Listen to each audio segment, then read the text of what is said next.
Passei fome, muita fome, mas estou aqui contando a história para vocês. Essa área aqui foi a primeira a ser desapropriada não só aqui na região, mas no estado do Rio de Janeiro. E passará de hoje em diante chamar-se Miguel Couto Filho.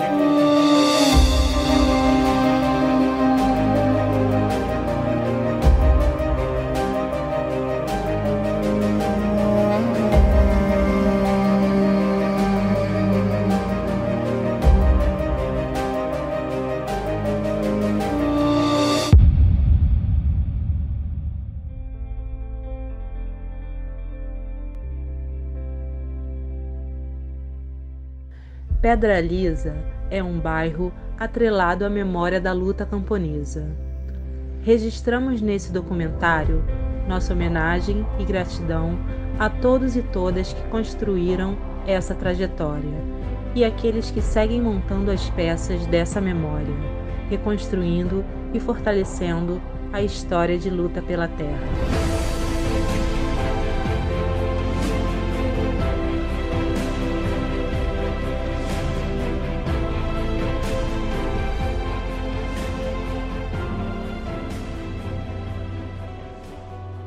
Não, assim, para mim, pessoalmente, né, tá aqui é muita emoção, porque esse foi um dos... Eu não sou do Rio, então, quando eu vim morar no Rio, comecei a trabalhar aqui, um dos primeiros lugares que eu visitei, junto com o presidente da Federação dos Trabalhadores da Agricultura, que ele resolveu que tinha que me mostrar as áreas rurais do Rio de Janeiro, foi aqui, né?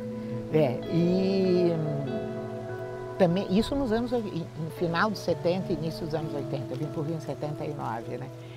E também foi nesse momento que eu conheci o Braulio, né? E que nós nos encontrávamos em eventos, aí evento pela Anistia, pelas diretas, etc., em Nova Iguaçu, nos eventos lá em Moquetá, né? Aquilo lá era sempre debates, discussões, né?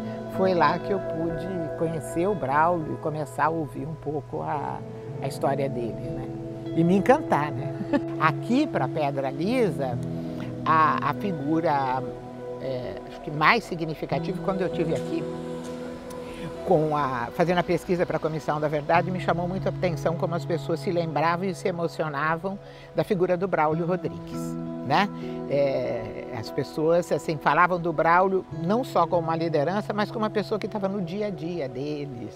Né, que eu lembro de uma entrevista que eu fiz, ela falou, mas o Braulio dava bala para as crianças, a gente ficava andando atrás do Braulio, né? Quer dizer, é uma figura que construiu relações de diferentes planos aqui, que foi fundamental para poder agregar o grupo, né? Então, até aproveitar para mostrar, né, as memórias do Braulio, que foi foram longas entrevistas que eu pude fazer com ele, e é interessante, né? O Braulio valorizava muito o seu papel, tanto que ele pediu para fazer isso, né? O que mais te marcou na luta, né, nessa luta toda, seu Braulio? O que mais te marcou na luta pela terra, pela moradia? Qual foi o fato mais importante para você, assim, quando você lembra de tudo que você viveu nessa luta toda? O que te mais chama atenção, o que mais te marcou? Para mim foi a ocupação de Pedra Lisa, porque foi em 48, quando eles ocuparam lá em Pedra Lisa, em 1948. O serviço vinha 20, 30 pessoas de uma vez para pegar um pedaço de terra. Desenvolveu, criou-se estrada, criou-se sede de associação, criou posto médico, tudo isso foi criado com esse pessoal que hoje estão lá. No meu tempo todo mundo produzia. Ia carro buscar mercadoria lá dentro, na estrada da polícia, que chama o lugar. Morei ali muito tempo. Demos uma nova transformação, uma nova mudança. Na entrada tem uma placa lá de bronze, na entrada. Se vocês tiverem curiosidade, vocês vão ver lá, na Pedra Lisa, essa placa. Os camponeses de Pedra Lisa, poceiros há mais de séculos destas terras, por sucessões hereditárias e de compra e venda, perseguidos por grileiros que lhes queimavam as casas e destruíam as plantações, testemunham neste bronze sua morredoura gratidão ao governador Miguel Couto Filho, pelo seu ato justo e sábio, desapropriando estas mesmas terras em favor daqueles que as ocupam e as cultivam, e resolveram dar o seu nome a este núcleo agrário, que passará de hoje em diante chamar-se Miguel Couto Filho. 7 de 1958. Primeiramente, o dia de hoje é de gratidão. Agradecer por todos que construíram essa trajetória e todos que seguem montando as peças dessa memória e reconstruindo e fortalecendo a história, a nossa história de luta pela terra. Em julho de 1958, o governador Miguel Couto Filho e o vice-governador Roberto Silveira, junto de diversas autoridades, tal como o deputado federal Bocaiúva Cunha, estiveram presentes em Pedra Lisa, junto à população local.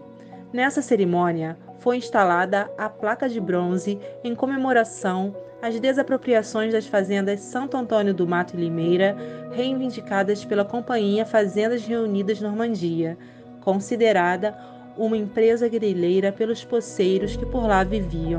Essa região aqui de Pedra Lisa, ela chama atenção, eu acho que não só em termos da história de Pedra Lisa, mas na história nacional, pelo fato que a Associação de Lavradores de Pedra Lisa se constituiu muito precocemente em relação a diversas organizações nacionais, né?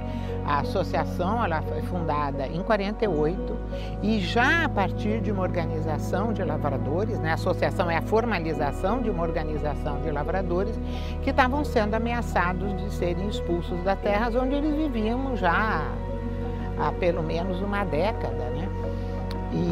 E que eles cultivavam, eles plantavam, eles vendiam para os mercados locais, etc. Então, de repente, começa essa ameaça de serem expulsos. Então, a criação da associação, ela marca um momento importante que corresponde a uma associação local, mas que começa rapidamente a se articular com outras associações locais que estão sendo criadas aqui na Baixada também, né? Quase que concomitantemente a Pedra Lisa é criada uma associação em Caxias, né? E corresponde a um processo inicial de articulação nacional dos trabalhadores do campo, né? Basicamente poceiros nesse primeiro momento. O que mais chama atenção é o fato de que aqui foi onde começou o movimento camponês no estado do Rio de Janeiro. Primeira associação de trabalhadores rurais foi aqui, e também o próprio processo de chegada dos poceiros aqui e a força mobilizatória que a associação daqui tinha, isso me chamou muita atenção. Chama muita atenção por alguns motivos. O primeiro, eles conseguem ter uma quantidade de mediadores muito grandes, né? Advogados, sindicatos, imprensa progressista que apoiava essa luta, contato com outras associações de trabalhadores rurais, né, que foram fundadas nos anos seguintes em outras regiões do estado, e também a capacidade de distribuir terras que essa associação aqui tinha. Isso me chama muita atenção porque, enfim, eles encontram uma documentação que comprovam que essas terras aqui eram públicas, né? Em contraposição à argumentação da Companhia Fazenda Reunidas Normandia, que era propriedade dos Guinle, e a partir disso eles reivindicam então de que aqui deveria ser formado um núcleo de colonização agrícola e começam a distribuir terras para migrantes, poceiros que vêm de muitas outras regiões.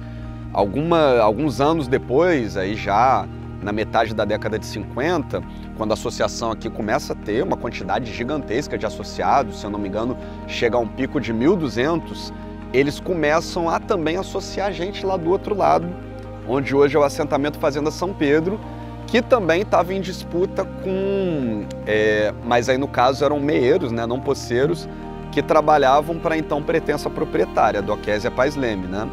E aí a Sociedade de Lavradores e Poceiros daqui começa também a trazer esses meeiros para se associarem sob o argumento de que para eles pagarem a cota da associação valia mais a pena do que pagar a meia para a pretensa proprietária. Então, assim, essa capacidade mobilizatória que a associação tinha me chamou muita atenção, porque é uma coisa, assim, muito forte e muito potente aqui nessa área. Eu tive os primeiros contatos com a Associação dos Trabalhadores dos Lavradores, né, de Pedra Lisa e Jaceruba, quando eu fui professor da Escola Municipalizada de Jaceruba. Na época era a Escola Estadual de Jaceruba. E como professor, eu buscava fazer um trabalho junto com a comunidade, junto com a Associação de Moradores. E naquele momento eu tive contato pela primeira vez com lideranças, Francisco Lacerda, pai do saudoso também Vantuil Lacerda, Vantuil Dias Lacerda, Darcy da Silveira.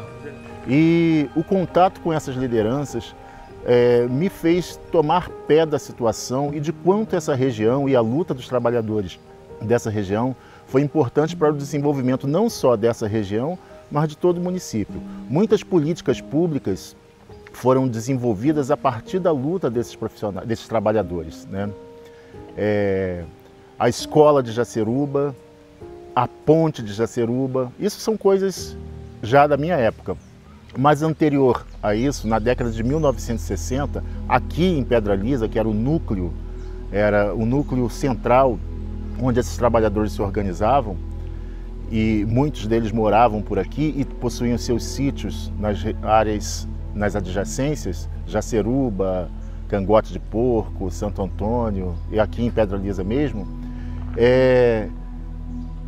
essa região já foi muito mais desenvolvida do que é hoje. A gente está falando de mais de 50 anos atrás, né?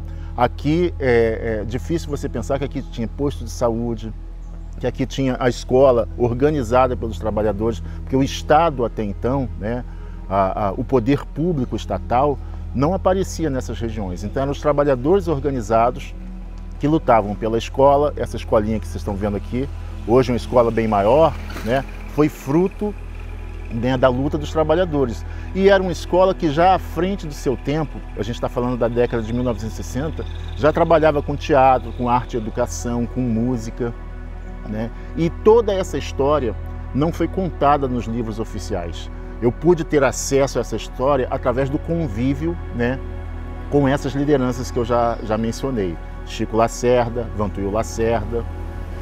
Mais tarde eu tive contato com Braulio Rodrigues da Silveira, que foi a grande liderança de toda essa região. Ele já não morava mais aqui, já morava em Cachoeira Grande. E aí eu já tinha o aporte intelectual, através do curso que eu fiz na Universidade Federal Rural do Rio de Janeiro, para compreender o tamanho, né, a dimensão da luta desses trabalhadores para essa região, que acabou influenciando também em Nova Iguaçu. Na época nós pertencíamos ao município de Nova Iguaçu, e a toda essa região que está aqui. Foi que ele encontrou o Zé Matias aqui. O Zé Matias já era uma liderança aqui, né? E são essas coisas que a história encobre. Se a gente fala, mas quem é o Zé Matias? Ninguém sabe quem é o Zé Matias, né? O Zé Matias é uma liderança e foi assassinada por quê? Por questões de conflito fundiário, né? E além do Zé Matias, o Vantuil, né? O Vantuil Dias Lacerda, que é constantemente mencionado, né, como lideranças importantes aqui da região de Pedra Lisa, né? Segundo Braulio Rodrigues, José Matias organizava o pessoal que se inscrevia na sede da associação. As pessoas reservavam um lote para morar e um lote para trabalhar. Ele era uma liderança reconhecidamente importante para o movimento camponês local. Braulio afirma que ele era católico e bastante religioso. Foi emboscado numa tocaia e assassinado enquanto ia para casa. Mas a sua morte, em decorrência dos conflitos por terras com grileiros, por muito tempo, reacendeu a vontade de ficar na terra e defender as roças, agrupando as forças camponesas e criando resistência. Eu conheci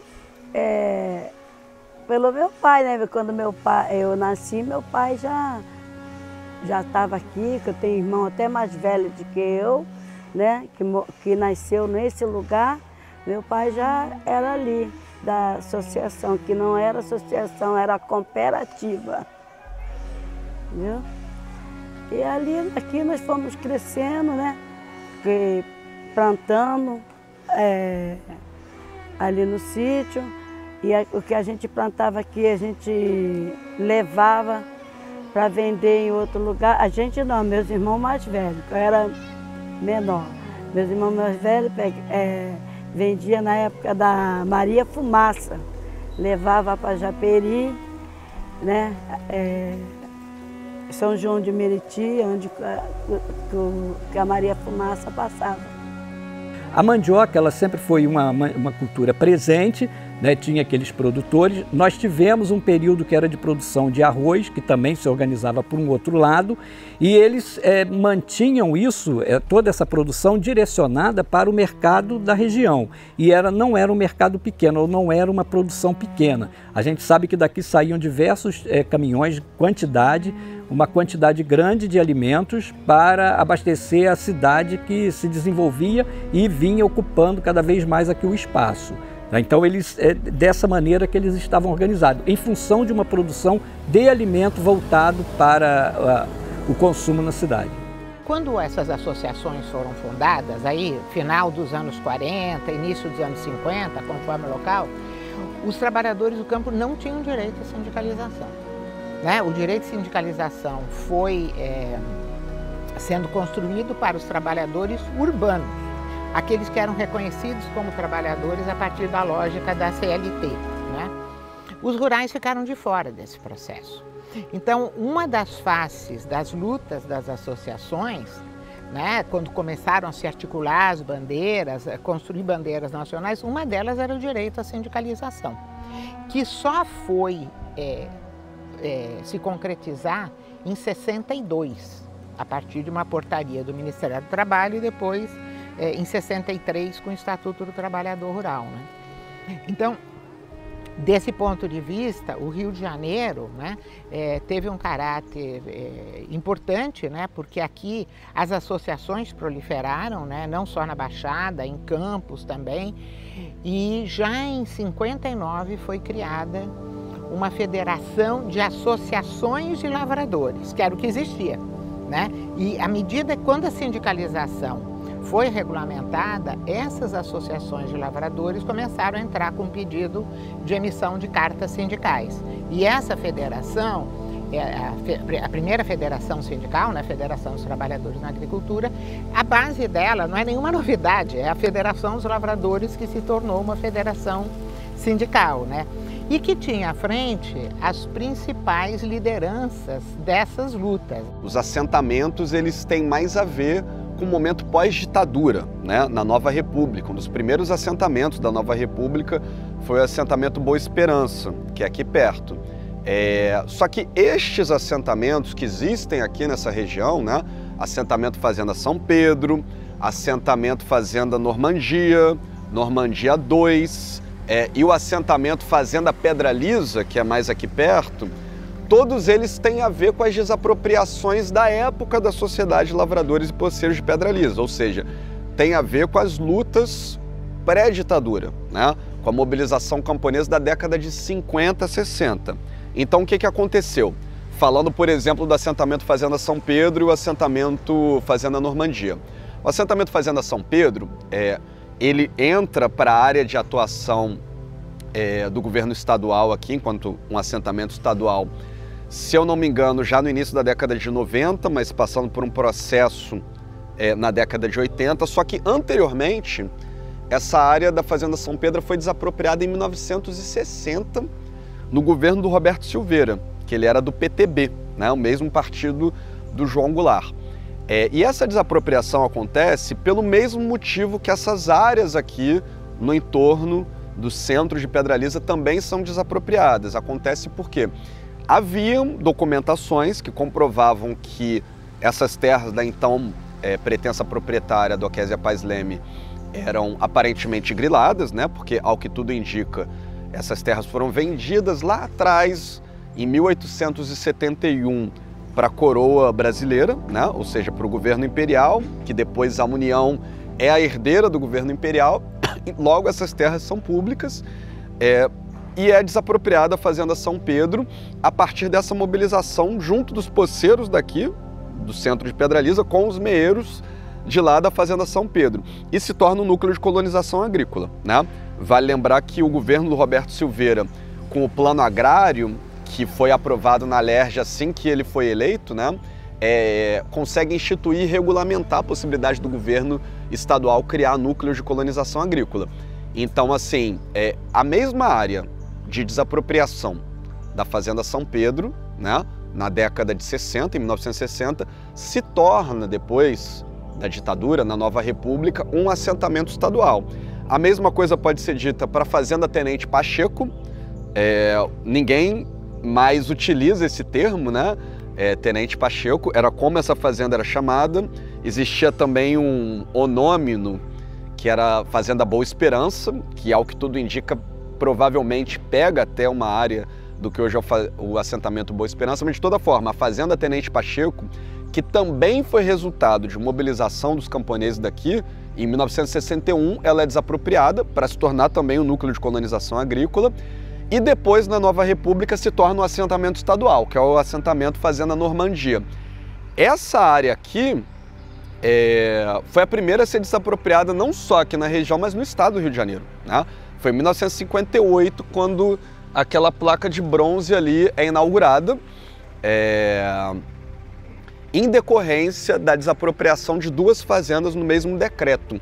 Isso ainda no governo Miguel Couto Filho, do PSD, que ele desapropria as fazendas Santo Antônio do Mato e Limeira, que eram reivindicadas pela Companhia Fazendas Reunidas Normandias, uma companhia de produção de laticínios e anteriormente trabalhava no setor citrícola, aqui onde era Nova Iguaçu, né? Aqui era Nova Iguaçu na época, e que eles também trabalhavam com loteamentos e vendas de terras.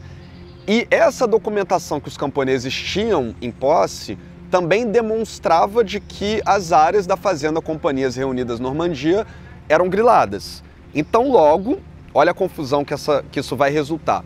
Aqueles que compram terras da Companhia Fazenda Reunidas Normandias também são categorizados como grileiros pelos poceiros que estão vindo aqui.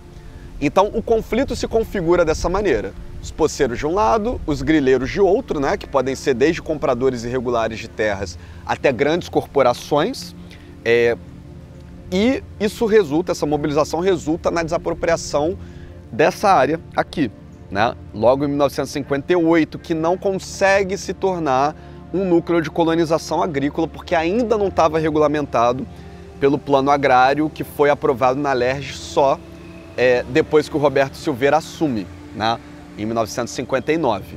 Então, assim, sendo mais direto na resposta, os assentamentos que existem hoje são resultado das mobilizações camponesas na década de 50 e 60 e também depois no fim da ditadura, na década de 80.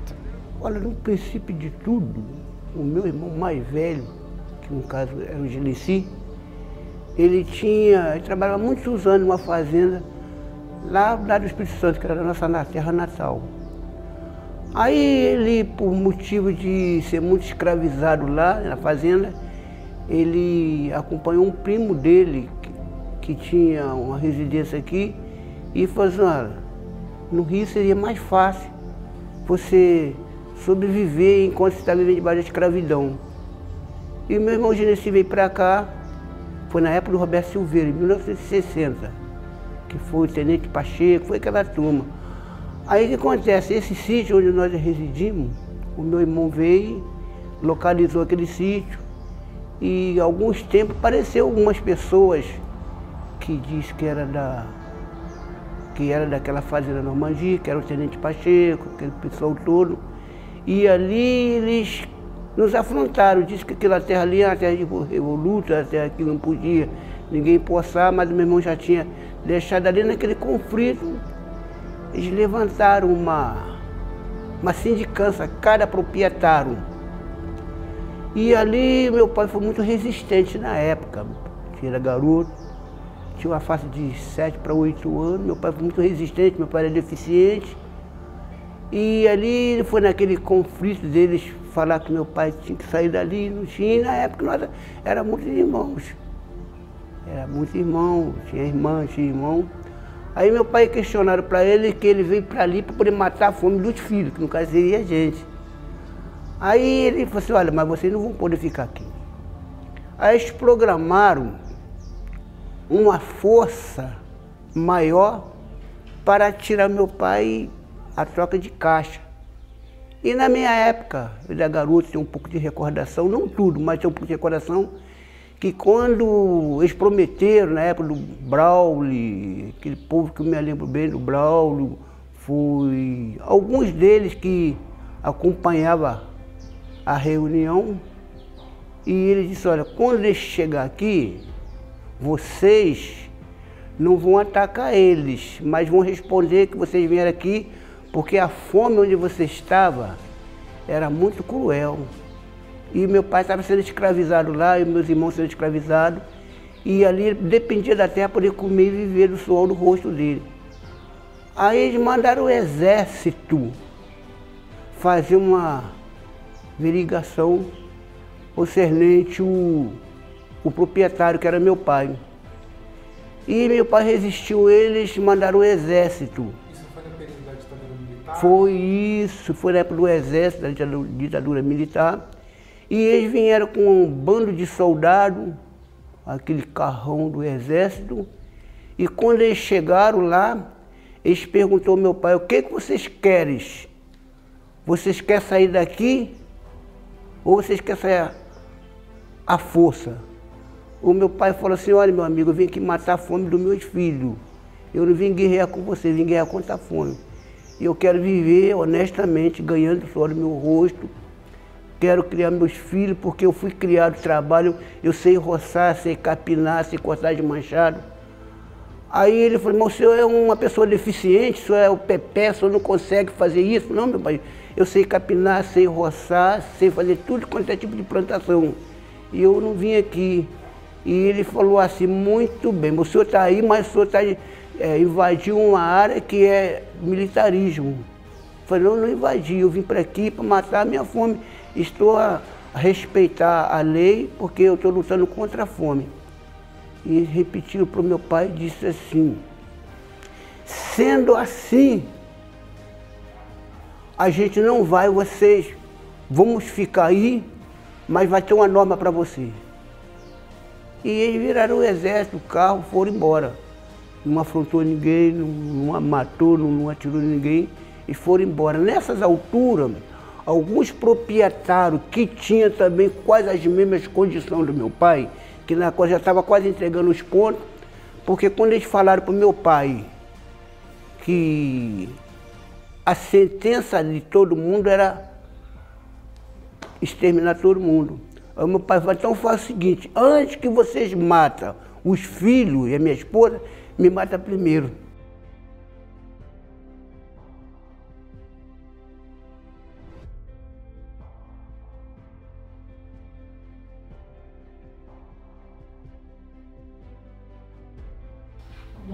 Bom dia, meu nome é Sônia, eu sou da Comissão Pastoral da Terra e tenho estado nesse contexto da luta pela terra desde que ocorreu no estado do Rio de Janeiro a ocupação de Campo Alegre, que é uma ocupação importante nesse processo histórico. Né?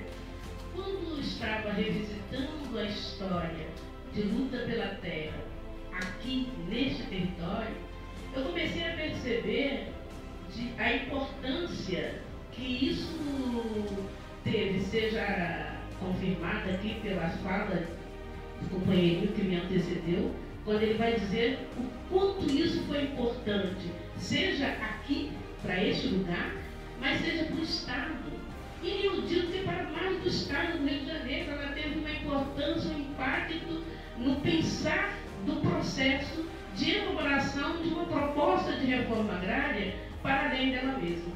Nesse sentido, eu comecei a perceber o quanto essa luta e resistência para se permanecer neste lugar serviu como um grande holofote num processo importante da história da luta pela terra, também no estado do Rio de Janeiro, que é o período que a gente denomina como um processo de redemocratização. da luta no contexto mais amplo do Brasil. E quando, em 1984, em 9 de janeiro, Campo Alegre, essa grande fazenda, ela é ocupada, os atores mobilizadores desse processo, que contribuíram com esse processo, e aí não dá para não lembrar novamente de Braulio, que foi uma das pessoas importantes que desencadeou esse processo. Ele vem desse lugar, o pé onde ele pisava, as referências que ele tinha num processo de pensar a retomada dessa discussão da luta e conquista pela terra na década de 80, é aqui. É esse lugar. Ele vinha dessa experiência no qual ele foi, junto com tantos outros e com tantas outras, os protagonistas desse processo. E aí eu comecei a pensar, quando eu fui fazer esse revisitar, eu falei, gente, como que eu bebi dessa fonte sem saber? Eu nem sabia da existência desse processo, sendo vizinha aqui, eu sou de Queimados, mas eu não tinha essa referência desde que ocorre a ocupação em Campo Alegre e que a grande referência nossa, no sentido de nos tirar do nosso lugar de conforto para se inserir neste contexto, foi Dom Adriano Hipólito, que na época era o bispo diocesano da Diocese de Nova Iguaçu, e como muitos de vocês talvez saibam, outros não, mas Dom Adriano, ele está vindo de um processo importante, que logo no finalzinho da década de 70, que ele é sequestrado. Esse processo de sequestro de Dom Adriano, quando ele retoma esse processo, é como se explodisse nele aquilo que ele já pensava, que era fazer com que a garantia dos direitos fosse de fato estabelecido para todos e para todas. E eu fiquei satisfeito que nós estamos conseguindo reativar a associação de novo, porque antes era associação também, entendeu? Mas graças a Deus estão conseguindo se ativar com a ajuda, entendeu? Então eu estou satisfeito por isso e o lugar está reconhecendo de novo, está sendo reconhecido igual era antigamente. A gente está reiniciando na luta e é preciso caminhar muito para a gente resgatar o que a gente tinha na década de 1960, que foi destruído pela ditadura militar. E de todos os êxitos da ditadura, êxitos assim contra a classe trabalhadora, contra a organização do nosso povo, o maior êxito dela foi destruir a nossa memória. Porque se não fosse a minha participação como profissional da educação e militante e o meu convívio com essas pessoas, muito dessa história não teria podido ser contada. E a gente hoje não poderia fazer esse trabalho belo que a associação aqui está fazendo, né? No sentido de resgatar essa memória, de colocar isso nos livros, colocar nos conteúdos escolares, que são propostas que nós temos ainda, né? Recuperar a memória das lutas dos diferentes segmentos dos trabalhadores é absolutamente central, porque desde o processo de colonização que essa memória é sistematicamente apagada. As lutas dos indígenas, as lutas dos negros escravizados, tudo isso foi sendo sistematicamente apagado, como foi apagada durante um longo tempo a luta dos lavradores pelo acesso à terra, que é o caso aqui de Pedra Lisa e de toda a Baixada Fluminense. Então, um esforço de trazer essa memória, de colocar essa memória na discussão, não só acadêmica, né? Isso é uma coisa que eu insisto muito, colocar essa memória nas escolas, onde as crianças estão, para as crianças saberem de onde eles vêm, né? Qual é o trajeto das famílias, etc. Inclusive para a valorização da sua vida, das pessoas que os antecederam, né? Para poder entender um pouco esse processo e se tornar, poder abrir possibilidade de que eles se tornem senhores dessa memória. Pegando um pouco no que a Mônica falou, né, sobre patrimônio, a gente está nesse desafio, Mônica, da orientação. Como eu disse, acho que na fala inicial, né, eu acho que é um dever, né, do poder público não só reconhecer, mas também fomentar a preservação do patrimônio. A gente tem a lei, a gente tem o conselho, e acho que é muito importante falar disso, né? A gente precisa né? A gente sabe que o poder público tem força, mas a gente precisa da mobilização popular. A gente precisa que as pessoas se apropriem dessas questões também, porque a gente sabe que existe a cobrança, mas a gente precisa da participação da população, sobretudo nos conselhos. Aí eu não falo somente de políticas culturais ou de economia solidária, que é um conselho também vinculado à nossa secretaria, mas a gente precisa que as pessoas se apropriem desses espaços, que elas colaborem, que elas construam juntos, né, nesses processos. Olha, uma mensagem que eu acho que cabe bastante aqui é da importância histórica que esse lugar tem. Para que serve a gente olhar para o passado para pensar no presente com vistas ao futuro? A gente serve para ter balanços históricos, né? Então, em primeiro lugar, a Sociedade de Lavradores e Poceiros aqui de Pedra Lisa teve 4 grandes conquistas. A fundação da sociedade por si só, né, que inaugura um movimento camponês organizado em associações de trabalhadores rurais no estado do Rio, a desapropriação de fazendas a favor dos poceiros, a participação da Sociedade de Lavradores e Poceiros em outras mobilizações no estado, que resulta, em quarto lugar, na criação da FALERJ, que é a primeira federação de associações de lavradores do estado, né? Então a primeira federação que vai posteriormente se sindicalizar e se torna FETAG-RJ. Então, eu diria que esse balanço histórico, em primeiro lugar, é importante para a gente ver as possibilidades de mobilização que a classe trabalhadora brasileira já teve, né? Então, olhar para trás e ver o quanto a gente consegue mobilizar o povo brasileiro é muito importante para que essa história não se perca e a gente entenda como que esse tipo de coisa pode ser possível de se fazer de novo. E uma segunda coisa é também aí o lado mais negativo da coisa, né? O que a gente perde com a ditadura?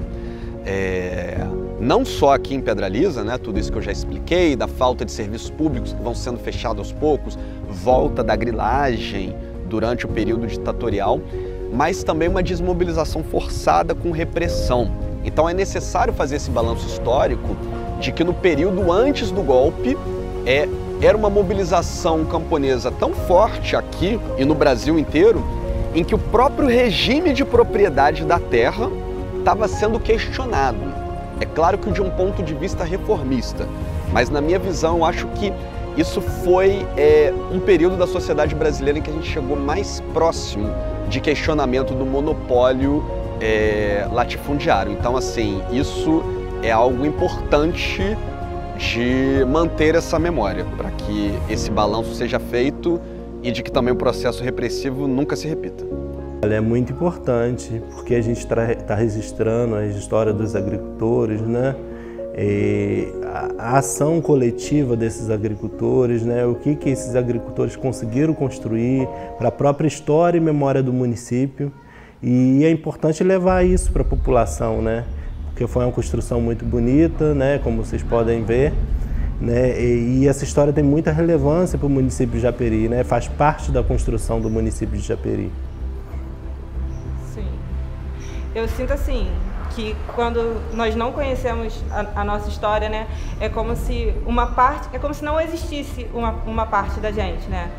Então, quando a gente coloca luz, né, sobre esse passado histórico, sobre essa memória que é, de certa forma, apagada, ela não é muito trabalhada, né? Então, quando a gente fala sobre o assunto, nós estamos trazendo de volta essas memórias, né? E essa memória principalmente de luta, que foi muito importante em toda a Baixada Fluminense e que muitas vezes nós não reconhecemos e que não é reconhecida no próprio território.